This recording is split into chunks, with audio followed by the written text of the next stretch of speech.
Piece TV present. মহিলাদের মধ্য থেকে শুরু করছি। প্রথম প্রশ্নটি দয়া করে মহিলাদের মাইক থেকে করবেন।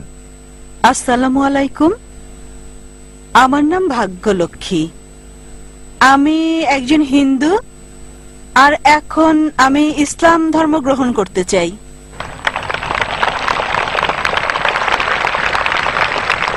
বোন বললেন যে আপনি একজন হিন্দু আর এখন ইসলাম গ্রহণ করতে চান। আপনি কি নিজের ইচ্ছায় এটা করছেন? নিজের ইচ্ছায় কি আপনি ইসলাম গ্রহণ করছেন বোন? হ্যাঁ। কেউ কি আপনাকে বাধ্য করছে এটা করতে? কেউ জোর করেনি, নিজের ইচ্ছায় তা করছি আমি। মাশাআল্লাহ। জিজ্ঞেস করলাম নিজের ইচ্ছায় ইসলাম গ্রহণ করতে চান? আপনি কি মানেন যে আল্লাহ এক? জি স্যার। আর আপনি কি এটা মানেন যে মুহাম্মদ সাল্লাল্লাহু আলাইহি ওয়াসাল্লাম হলেন আল্লাহর শেষ নবী? হ্যাঁ মানেন? মানি। আচ্ছা, আমি আপনাকে কালেমা পড়াবো। প্রথমে আরবিতে বলবো, পরে বাংলা করে দেব। আচ্ছা ঠিক আছে। আশহাদু আশহাদু আল্লাহ আল্লাহ ইলাহা ইলাহা ইল্লাল্লাহ ইল্লাল্লাহ ওয়া আশহাদু আশহাদু আন্না মুহাম্মাদান মুহাম্মাদান আবদুহু আবদুহু ওয়া রাসূলুহু ওয়া রাসূলুহু।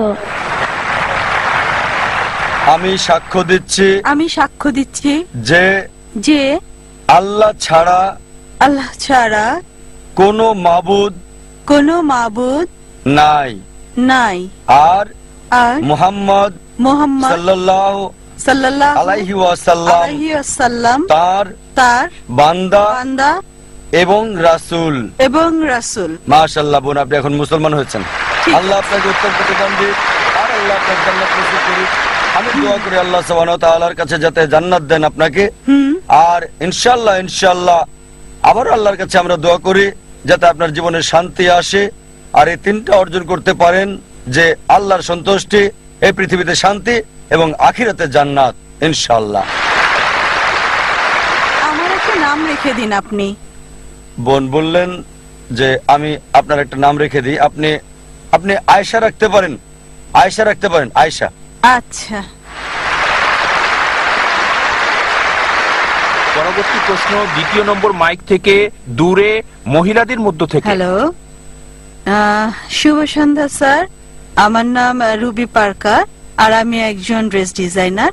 আসলে এটা আমার বান্ধবীর একটা সমস্যা।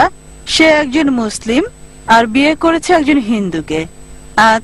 তবে সে ইসলাম পালন করে আর তার স্বামী হিন্দু ধর্ম পালন করে। এখন সে এবং তার পরিবার বিষয়টাকে সহজভাবে নিতে পারছে না। তাই দয়া করে এ বিষয়ে কিছু বলবেন কি? কারণ সে এ ব্যাপারে দ্বিধাদ্বন্দ্বে আছে আর ও লোকটাকে সে প্রচন্ড ভালোবাসে। প্রশ্নটা ঠিক করে বুঝছি না বোন। আপনি বললেন একজন মুসলিম মেয়ে হিন্দু ছেলেকে বিয়ে করেছে আর সে ভালোবাসা ছাড়া কিছু বোঝে না, সে এখন কি করবে, এটাই কি প্রশ্ন বোন? হ্যাঁ। বিয়ে করেছে নাকি করেনি? বিয়ে করেছে, কোর্ট ম্যারেজ। বোন বললেন যে একজন মুসলিম মেয়ে হিন্দু ছেলেকে বিয়ে করেছে, সে ভালোবাসায় পাগল, কোর্ট ম্যারেজ, তার কি করা উচিত? কোরআন যা বলছে তা হচ্ছে সূরা বাকারা অধ্যায় 2 আয়াত 221 বলা হয়েছে যে মুশরিক নারীকে বিয়ে করো না, মূর্তি পূজারী নারীকে বিয়ে করো না যতক্ষণ না সে ঈমান আনে। বিশ্বাসী নারী যদি কৃতদাসীও হয়, অবিশ্বাসী নারীর চেয়ে সে অনেক উত্তম, যদিও সে তোমাকে মুগ্ধ করে। আয়াতের পরের অংশ বলছে মুশরিক পুরুষকে বিয়ে করো না, কোন মূর্তি পূজারীকে বিয়ে করো না, যদিও সে তোমাকে মুগ্ধ করে, যতক্ষণ না সে ঈমান আনে। একজন বিশ্বাসী পুরুষ যদি কৃতদাস হয়, যদি কারো গোলাম হয়, মুশরিক পুরুষের চেয়ে সে অনেক উত্তম। অবিশ্বাসী পুরুষ তোমাকে যদিও মুগ্ধ করে, তাই ইসলামে একজন মুসলিম নারী অমুসলিম পুরুষকে বিয়ে করতে পারে না। যেমন আগেও আমি বলেছি, কারণ হলো যদি কোনো গাড়ি থাকে আর সেই গাড়ির একটা চাকা বাইসাইকেলের আর আরেকটা চাকা হচ্ছে ট্রাকের, স্বাভাবিকভাবে গাড়িটা চলবে না। আর অধিকাংশ প্রত্যেক মানুষই চায় যে স্বামী এবং স্ত্রী উভয়ই জান্নাতে যাক।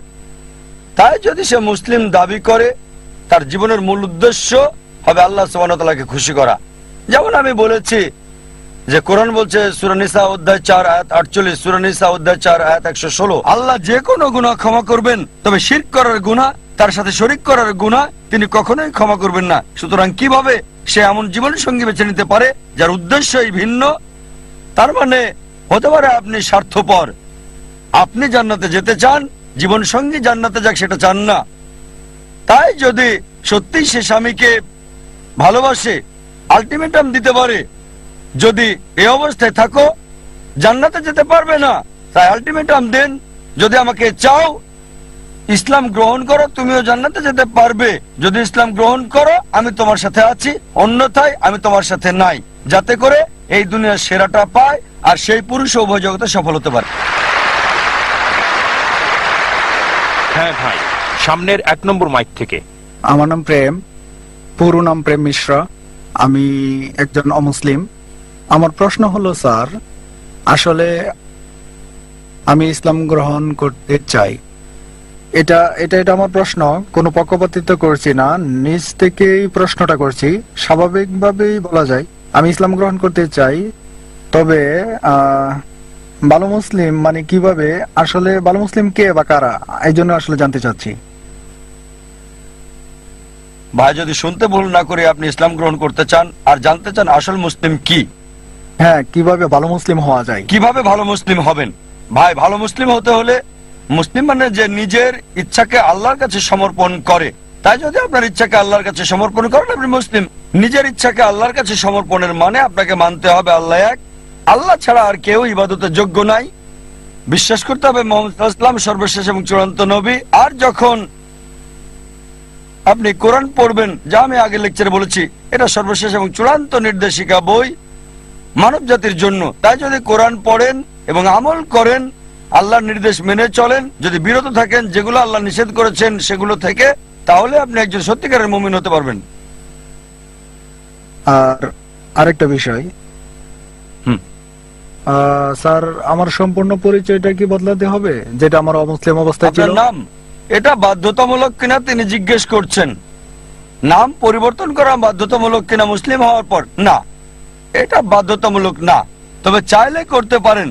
তাই নাম পরিবর্তনটা বাধ্যতামূলক না, যদি সেটা শিরকের সাথে যুক্ত না থাকে, যদি আপনার নামে কোনো শিরক না থাকে, কোনো মূর্তি পূজা ইত্যাদি। তবে যেটা হতে পারে আপনার আগের নামও থাকতে পারে অথবা নতুন নাম নিতে পারেন। তবে মুসলিম হিসেবে যদি গর্ব করেন, আমি বলবো মুসলিম নাম রাখতে, যাতে লোকজন আপনাকে চিনতে পারে। যেমন কেউ ডাক্তার হলে তখন ক্রস চিহ্ন রাখে, মানুষকে জানাতে যে সে একজন ডাক্তার। একইভাবে বাধ্যতামূলক না যে নাম বদলাতেই হবে, তবে যদি বদলান সেটা উত্তম, মানুষ জানবে যে আপনি মুসলিম। আমার প্রশ্ন হচ্ছে, আপনি কি এখনই ইসলাম গ্রহণ করবেন? জি স্যার। আপনি কি বিশ্বাস করেন আল্লাহ এক? হ্যাঁ। আপনি কি বিশ্বাস করেন মূর্তি পূজা নিষিদ্ধ?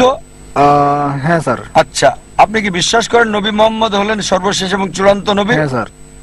কেউ কি আপনাকে ইসলাম গ্রহণ করতে বাধ্য করেছে? না স্যার, অবশ্যই না। কোন অর্থনৈতিক চাপ? না স্যার। কোন শারীরিক চাপ? না স্যার। কারণ কাউকে জোর করে ইসলাম ধর্ম গ্রহণ করানো ইসলাম ধর্মে এটা নিষিদ্ধ। কাউকে জোর করে ইসলাম গ্রহণ করানো ইসলাম ধর্মে এটা নিষিদ্ধ হওয়ার পাশাপাশি আমাদের দেশেও এটা নিষিদ্ধ। ইন্ডিয়াতে যে কোনো ধর্ম গ্রহণ করার জন্য বাধ্য করা নিষিদ্ধ, স্বেচ্ছায় হতে পারবে। যদি ইসলাম গ্রহণ করতে চান কেউ আপনাকে বাধা দিতে পারবে না, এমনকি রাষ্ট্রও পারবে না সেটা। তাই যদি ইসলাম গ্রহণ করতে চান আমি বলবো আমার সাথে বলেন, ঠিক আছে? ঠিক আছে স্যার। আশহাদু আশরাবু আল্লাহ আল্লাহ ইলাহা ইলাহা ইল্লাল্লাহ ইল্লাল্লাহ ওয়া আশহাদু আশরাবু আন্না আন্না মুহাম্মাদান মুহাম্মাদ আবদুহু আবু ওয়া রাসূলুহু। ওয়ারফু। আমি সাক্ষ্য দিচ্ছি। আবার বলবেন স্যার? আমি সাক্ষ্য দিচ্ছি আমি সাক্ষ্য দিচ্ছি যে যে কোনো ঈশ্বর নেই ঈশ্বর নেই আল্লাহ ছাড়া, আল্লাহ ছাড়া, এবং এবং নবী মুহাম্মদ সাল্লাল্লাহু আলাইহি সাল্লাম হলেন বান্দা এবং রাসূল আল্লাহর। আল্লাহ। মাশাআল্লাহ, ভাই এখন মুসলিম। ধন্যবাদ।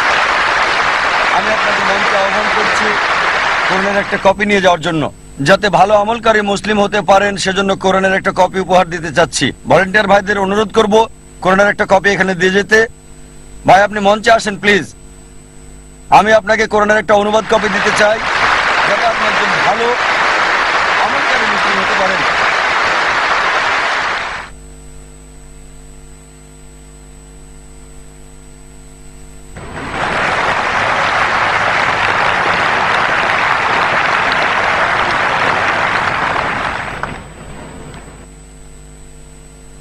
মাশাআল্লাহ, জাযাকাল্লাহ। আল্লাহ সুবহানাহু ওয়া তাআলার কাছে দোয়া করছি আল্লাহ যেন আপনার ইচ্ছা Peace TV presents